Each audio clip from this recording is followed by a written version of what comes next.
era tahun 2010-an, lagu-lagu seperti Resah untuk perempuan yang sedang dalam pelukan dan Menuju Senja hampir selalu menemani anak muda Indonesia. Saat lagu Akad meledak di pasaran, nama Payung Teduh langsung berada di titik tertinggi industri musik tanah air. Semua itu tentu tidak lepas dari sosok sentral pencipta lagu dan vokalisnya Muhammad Istiqomah Djamat atau yang akrab dipanggil Is. Tapi ada satu hal yang mengejutkan, di saat popularitasnya berada di titik tertinggi, Is justru mengambil keputusan untuk mundur dan meninggalkan band yang sudah ia bangun. Banyak orang yang kecewa, ada yang menuduhnya egois, terkena star syndrome, atau bahkan menuduhnya sebagai tokoh antagonis dari hancurnya Payung Teduh. Jadi di episode kali ini kita akan membongkar sosok Is yang sebenarnya. Kita akan melihat bagaimana kejeniusannya meracik musik, alasan aslinya pergi meninggalkan ketenaran, masa-masa sulitnya saat pandemi, hingga akhirnya kembali bermusik lagi. So, selamat datang kembali di Music Odyssey. Banyak yang mengira Is adalah lulusan sekolah musik yang sangat paham teori atau bisa membaca partitur dengan lancar. Nyatanya enggak sama sekali. Is adalah seorang pembelajar otodidak. Sejak kecil di Makassar dan Sopeng ia sudah menyerap banyak sekali jenis musik. Kakeknya dulu bekerja di pencatatan sipil zaman penjajahan Jepang, sehingga Is kecil sudah diajarkan banyak lagu-lagu klasik Jepang. Ibunya adalah seorang kori dan Is sendiri pernah menjadi juara membaca Al-Quran. Ia juga sering mendengarkan radio SW atau Soundwave yang memutar musik jazz tahun 80-an, lagu Brasil hingga lagu India. Ratusan referensi inilah yang membentuk cara Is bernyanyi dan meramu nada. Jalan Is di dunia musik mulai terbuka saat ia merantau ke Jakarta. Awalnya ia kuliah di jurusan Teknik Elektro Politeknik UI, namun ia merasa nggak cocok dan akhirnya drop out atau DO di semester awal. Is lebih suka nongkrong di kampus sastra UI dan akhirnya bergabung di Teater Pagupon. Di teater inilah kemampuannya menciptakan suasana lewat lagu benar-benar diasah. Lucunya, saat ia membuat lagu untuk pertunjukan teater, Is tidak bisa membaca not balok. Jadi ia punya cara cerdik. Ia akan meminta tolong temannya untuk menuliskan partitur lagunya dan sebagai bayarannya ia cukup membelikan temannya itu seporsi nasi padang. Walaupun prosesnya sangat sederhana, karya-karya awal Is di teater inilah yang akhirnya menjadi pondasi berdirinya band Payung Teduh.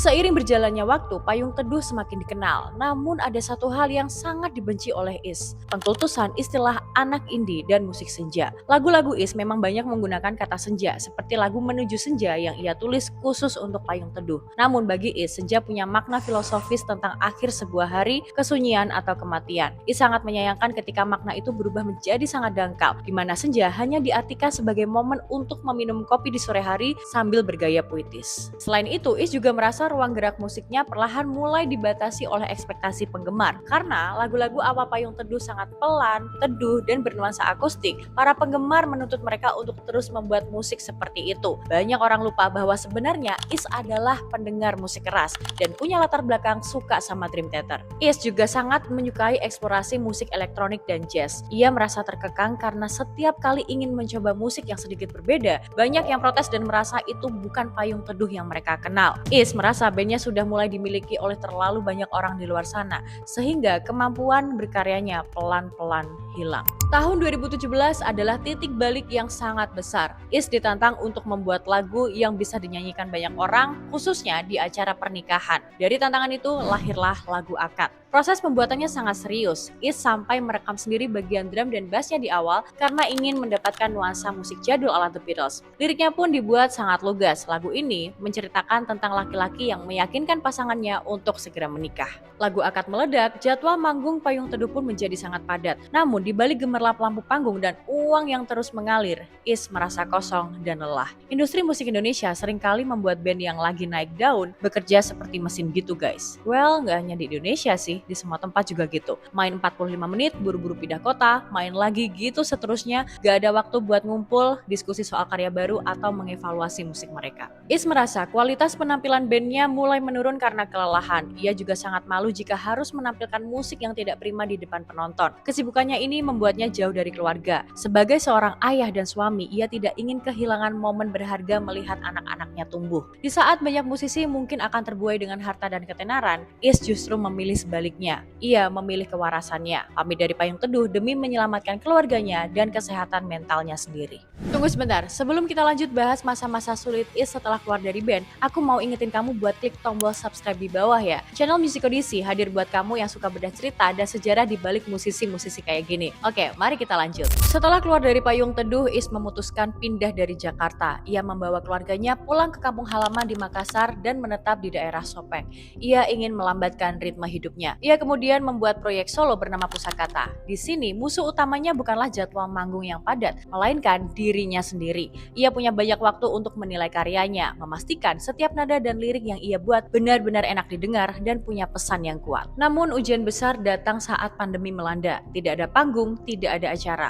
Kehidupan ekonomi keluarganya ikut terpukul. Untuk bertahan hidup, Is sampai harus menjual gitar-gitar kesayangannya, termasuk gitar tipe Les Paul. Uang hasil penjualan gitar itu ia gunakan untuk membeli alat pembuat roti, dan ia bersama istrinya bertahan hidup dengan berjualan roti. Mantan vokalis band besar itu tidak malu menjadi kurir yang mengantarkan pesanan roti buatannya. Di masa-masa inilah kejeniusan Is semakin terlihat. Dengan modal alat rekaman sederhana di pinggir sungai atau di kamar, ia tetap produktif menulis lagu. Ia melakukan perjalanan ke desa-desa di Sumba, Ternate, hingga Seram bagian barat. Di sana, ia membuat lagu sekaligus membantu membangun sekolah untuk anak-anak di daerah terpencil. Musik baginya kembali menjadi sesuatu yang mencerahkan, bukan sekadar alat untuk mencari popularitas. Setelah bertahun-tahun berpisah, marah, dan saling diam, waktu akhirnya menyembuhkan luka. Is kembali berkomunikasi dengan Cito, Chomi, dan Ivan. Mereka sadar bahwa pertemanan mereka jauh lebih berharga daripada konflik di masa lalu. Mereka akhirnya sepakat untuk berkumpul dan membuat musik lagi. Namun mereka menolak menggunakan nama Payung Teduh. Bagi mereka, nama itu sudah memiliki terlalu banyak ekspektasi dan sejarah masa lalu yang berat. Mereka memilih nama baru, Parade Hujan. Jika dulu mereka berteduh dari hujan, kini mereka ingin menari dan merayakan hujan. Hujan bagi Is adalah simbol keberkahan. Dengan nama baru ini, mereka merasa punya kanvas yang bersih. Mereka bisa berekspresi sebebas-bebasnya. Is bisa memasukkan elemen musik yang lebih luas. Dan para anggota lainnya pun ikut menyumbang lirik dan lagu. Lirik-lirik yang mereka buat di Parade Hujan sangat dekat dengan kehidupan sehari-hari, tapi disusun dengan bahasa Indonesia yang sangat manis. Contohnya lagu Laju, yang ternyata hanya menceritakan kebingungan seseorang saat bangun tidur di pagi hari, apakah harus minum dulu atau langsung ke kamar mandi. Hal-hal sederhana ini diolah Is dan teman-temannya menjadi lagu yang sangat enak didengar dan punya arti yang mendalam. Nah, dari semua lagu yang pernah diciptakan oleh Is, baik saat di Payung Teduh, Pusakata, atau Parade Hujan, lagu mana sih yang paling berkesan buat hidup kamu? Coba tulis cerita kamu di kolom komentar ya.